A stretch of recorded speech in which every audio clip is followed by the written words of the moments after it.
Hello guys, welcome to engineers platform. Myself Sunil Yadav. मैं यहाँ जो आपसे सब्जेक्ट डील करने वाला हूँ, जो पढ़ाने वाला हूँ, उसका नाम है बेसिक इलेक्ट्रॉनिक्स। बेसिक इलेक्ट्रॉनिक्स का जो सिलेबस कंटेंट है, पहले मैं वो डिस्कस करना चाह रहा हूँ क्या क्या पढ़ाने वाला हूँ मैं। तो पहला जो टॉपिक है आपका बेसिक इलेक्ट्रॉनिक्स में, वो क्या होगा देखिएगा, बेसिक इलेक्ट्रॉनिक्स। ठीक है भाई। नाउ फर्स्ट जो टॉपिक मैं डील करना चाह रहा हूँ वो है आपका बेसिक सेमीकंडक्टर फिजिक्स। ठीक है। नाउ बेसिक सेमीकंडक्टर फिजिक्स में जो टॉपिक हैं वो क्या क्या टॉपिक हम लोग डील करने वाले हैं। पहला टॉपिक जो है कंडक्टर, सेमीकंडक्टर एंड इंसुलेटर में क्या डिफरेंस होता है वो देखेंगे, जिससे कि हमें बेसिक चीज़ें पता चल जाए। ठीक है। फिर मैं इसके साथ इसी में टॉपिक जो ऐड करने वाला हूँ वो है मोबिलिटी का concept, mobility, then conductivity, then we will discuss mass action law. आगे अगर मैं बात करता हूँ मास एक्शन लॉ के साथ, चार्ज न्यूट्रलिटी इक्वेशन, ये चार्ज जो है चार्ज न्यूट्रलिटी इक्वेशन। नेक्स्ट जो टॉपिक है इसके साथ मेरे पास जो है ड्रिफ्ट एंड डिफ्यूजन करंट का जो कॉन्सेप्ट है ये मैं डिस्कस करूंगा। और लास्टली अगर मैं बात करूं यहाँ पर, तो एक आइंस्टीन इक्वेशन होती है हमारे पास, आइंस्टीन इक्वेशन, वो डिस्कस करेंगे। एंड लास्ट में जो बेसिक सेमीकंडक्टर फिजिक्स है, इसमें हमें इंट्रिंसिक एंड एक्सट्रिंसिक सेमीकंडक्टर जो है वो डिस्कस करेंगे, लाइक पी टाइप और एन टाइप, जो ये बेसिक सेमीकंडक्टर का सिलेबस है। ठीक है। सेकेंड पार्ट में मैं आपके साथ जो डिस्कस करूंगा वो है आपका डायोड। क्या है? डायोड। तो सबसे पहले जो डायोड है, डायोड में मैं डिस्कस करूंगा पीएन जंक्शन। पीएन जंक्शन को हम तीन तरीके से डिस्कस करेंगे। जब पीएन जंक्शन पर कोई भी न फॉरवर्ड बाइस न रिवर्स बाइस वोल्टेज लगाओ, देन पीएन जंक्शन पे फॉरवर्ड बाइस वोल्टेज लगाएंगे, रिवर्स बाइस वोल्टेज लगाएंगे, डायोड की करंट की इक्वेशन क्या होगी वो देखेंगे। ठीक है। सो सिंपल पीएन जंक्शन देखेंगे। फिर जब पीएन जंक्शन देख लेंगे तो हम पढ़ेंगे रेक्टिफायर, जो डायोड के एप्लीकेशन है। रेक्टिफायर है, क्लिपर है, clamper end voltage multiplier circuit. Clear है यहाँ तक? आगे अगर मैं बात करता हूँ, नेक्स्ट जो टॉपिक होगा मेरा वो होगा स्पेशल डायोड। स्पेशल डायोड में मैं क्या क्या बताने वाला हूँ आपको। स्पेशल डायोड में है Zener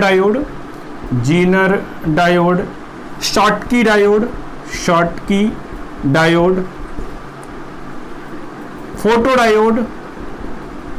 photo diode, LED and different things etcetera.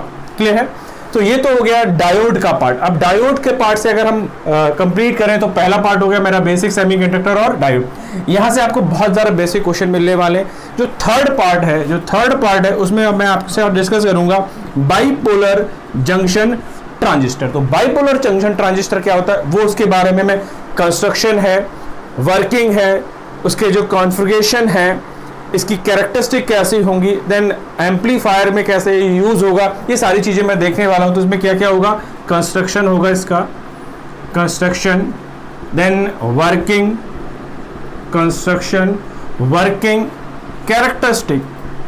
Characteristic होगी, फिर बाइसिंग सर्किट्स होंगे, देन एम्पलीफायर सर्किट, देन थोड़ा बहुत अगर हम देखना चाहें तो पावर एम्पलीफायर की तरफ भी देखेंगे अगर हमारा टाइम परमिट करेगा, पावर एम्पलीफायर सर्किट। ठीक है। तो ये तो मोटी मोटी बातें हो गई आपकी किसकी, बीजेटी की तरफ। अब नेक्स्ट जो बढ़ना है मेरे को मॉसफेट और जेफेट की तरफ बढ़ना है। सो फोर्थ पॉइंट में हम लोग जो डिस्कस करने वाले हैं वो है आपका मॉसफेट एंड जेफेट। ठीक है। सो सबसे पहले मैं अगर इसमें टॉपिक डिस्कस करूंगा तो बीजेटी और मॉसफेट में क्या अंतर होगा। जब बीजेटी और मॉसफेट में आप लोग डिफरेंस पढ़ लेंगे तो यहाँ से आपको बहुत क्वेश्चन मिलने वाले होंगे।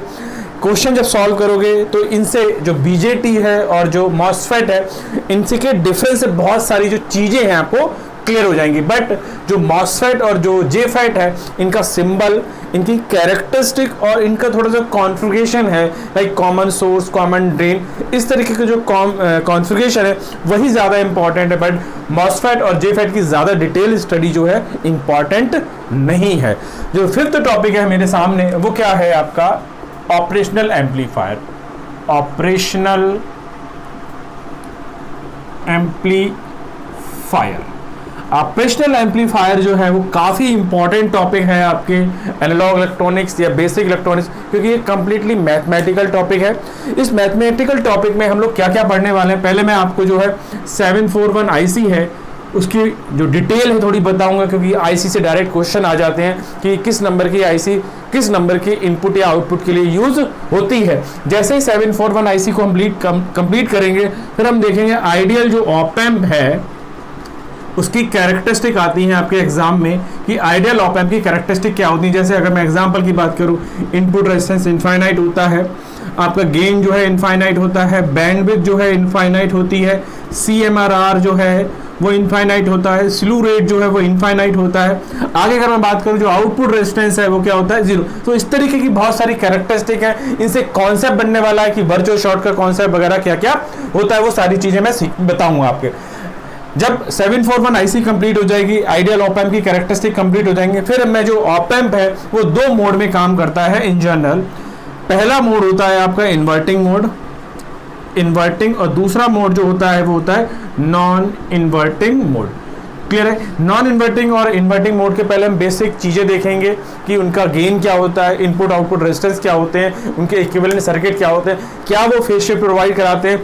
फिर इन्वर्टिंग और नॉन इन्वर्टिंग जो ऑप एम्प हैं उनके डिफरेंट एप्लीकेशन है, like summer, integrator, differentiator, differential amplifier, बहुत सारे एप्लीकेशन है वो हम पढ़ेंगे। क्लियर है यहाँ तक। फिर अगर ये जो एप्लीकेशन है या जो मोड मैंने बताया ये ऑप एम्प का जो है लीनियर एप्लीकेशन है। अगर मैं नॉन लीनियर एप्लीकेशन की बात करूं ऑप एम्प के, तो जो नॉन लीनियर एप्लीकेशन है ऑप एम्प के उनको बोला जाता है wave shaping and signal generators. Like अगर आपने पढ़े हो ऑक्सीलेटर का नाम सुनाओ, ऑक्सीलेटर जिसमें पॉजिटिव फीडबैक यूज होती है, ऑक्सीलेटर में आपको कॉलपिट है, हार्टले जो ऑक्सीलेटर है वो यूज करते हैं। फिर आपने वेव शेपिंग सर्किट पढ़े हो, या जैसे कहते हैं wave form generator, monostable, unstable, 555 timer, ये सारी चीजें हम लोग डिस्कस करने वाले हैं। ये तो हुआ मेरा सिलेबस का कंटेंट। बट इस सिलेबस को पढ़ने से पहले जो आपको रिक्वायरमेंट है इस सब्जेक्ट को समझने के लिए लॉ की, वो क्या क्या है वो समझते हैं। तो बेसिक रिक्वायरमेंट क्या है इस सब्जेक्ट को समझने की वो समझिए। बेसिक रिक्वायरमेंट, अगर आपको सब्जेक्ट को सही से समझना है तो आपको एक सब्जेक्ट का नाम है जिसको आपने डिफरेंट बुक्स में या डिफरेंट सेमेस्टर में पढ़ा होगा, जिसका नाम है बेसिक इलेक्ट्रिकल, कुछ लोग बोलते हैं इसी का नाम है इलेक्ट्रिक सर्किट एनालिसिस, या मैं बात करूं नेटवर्क एनालिसिस एंड सिंथेसिस। इस तरीके के जो सब्जेक्ट आपने पढ़े होंगे उसकी थोड़ी सी आपको नॉलेज होनी चाहिए। लाइक अगर मैं बात करूं, पहला जो टॉपिक है आपको ओम्स लॉ आना चाहिए, फिर आपको जो है किरचॉफ लॉ जो है वो आने चाहिए। किरचॉफ लॉ में आपको क्या क्या आना चाहिए, केसीएल और केवीएल।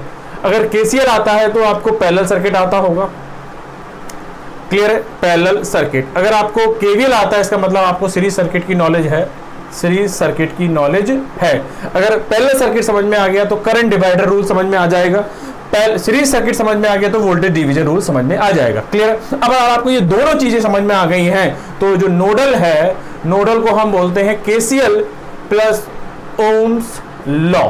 क्लियर है, तो आपको ये क्लियर समझ में आ जाएगा। ऐसे अगर आपको केवीएल और सीरीज सर्किट और ओम्स लॉ का कॉम्बिनेशन समझ में आता है तो हम बोलते हैं mesh analysis is equal to KVL plus Ohm's law. ठीक है, यहां तक ओम्स लॉ। ये बेसिक रिक्वायरमेंट होगी। फिर मुझे जो रिक्वायरमेंट की जरूरत है सब्जेक्ट को समझाने के लिए वो है equivalent resistance concept. Equivalent resistance concept, equivalent resistance का जो कॉन्सेप्ट है, अगर आपने सीरीज दो रेजिस्टेंस सीरीज में है, दो रेजिस्टेंस पैरेलल में है या सीरीज पैरेलल कॉम्बिनेशन है, उसका टोटल रेजिस्टेंस कैसे कैलकुलेट करते हैं with the help of Thevenin और नॉर्टन थ्योरम, आपने आरटीएच या नॉर्टन इक्विवेलेंट रेजिस्टेंस सॉल्व करे होंगे, तो थोड़ी सी वो नॉलेज होनी चाहिए। ठीक है, ये तो रहा डीसी सर्किट का एनालिसिस। अगर यही हमारा जो इलेक्ट्रॉनिक सर्किट है, बेसिक इलेक्ट्रॉनिक सर्किट में अगर एसी की बात करें, आपको बेसिक नॉलेज रेजिस्टेंस की, इंडक्टेंस की, कैपेसिटेंस की, इनका सीरीज कॉम्बिनेशन, इनका पैरेलल कॉम्बिनेशन आना चाहिए, जिससे कि जो सब्जेक्ट है वो बहुत इजीली हम लोग क्या कर पाए, डील कर पाए। ठीक है, यहाँ तक। आगे अगर मैं बात करता हूँ इक्विवेलेंट रेजिस्टेंस के बाद अगर थोड़ी सी आपको थ्योरम्स आपने पढ़ रखी हो, superposition theorem, Norton theorem, Thevenin's theorem, maximum power theorem, एक बार आप इनको रिवाइज कर लीजिएगा। जब रिवाइज कर लेंगे तो आपको उनको आइडिया लग जाएगा, क्योंकि इन चीज़ों का यूज जो है बेसिक इलेक्ट्रॉनिक्स के किसी भी सर्किट में हो सकता है। फॉर एग्जाम्पल अगर मैं बात करता हूँ, देखिए क्या है, अगर आप बीजेटी सॉल्व करेंगे तो बीजेटी में आपको क्या लगने वाला है, बीजेटी जब हम लोग पढ़ते हैं तो बीजेटी को सॉल्व करने के लिए मेरे को क्या चाहिए, केवीएल चाहिए प्लस ओम्स लॉ चाहिए। अगर आपको आता है तो आप बीजेटी को परफेक्ट तरीके से सॉल्व करने वाले हैं। क्लियर? ऐसे अगर आपको ऑप एम्प सॉल्व करना है तो ऑप एम्प को सॉल्व करने के लिए आपको क्या चाहिए, केसीएल का नॉलेज चाहिए और ओम्स लॉ की नॉलेज चाहिए, तो आप जो ऑप एम्प है उसकी प्रॉब्लम को भी बहुत अच्छे से बना पाएंगे। तो मेरी आपसे ये लास्ट और पहली रिक्वायरमेंट है कि आप प्लीज जो इलेक्ट्रिक सर्किट है इसके कॉन्सेप्ट को एक बार रिवाइज कर लीजिए, जिससे कि जो सब्जेक्ट है उसको समझने में दिक्कतें ना आए। तो हम लोग अपना पहला लेक्चर जो है उसमें मिलेंगे। जो पहला लेक्चर होगा उसको हम बोलेंगे कंडक्टर, सेमीकंडक्टर और इंसुलेटर में क्या डिफरेंस होता है।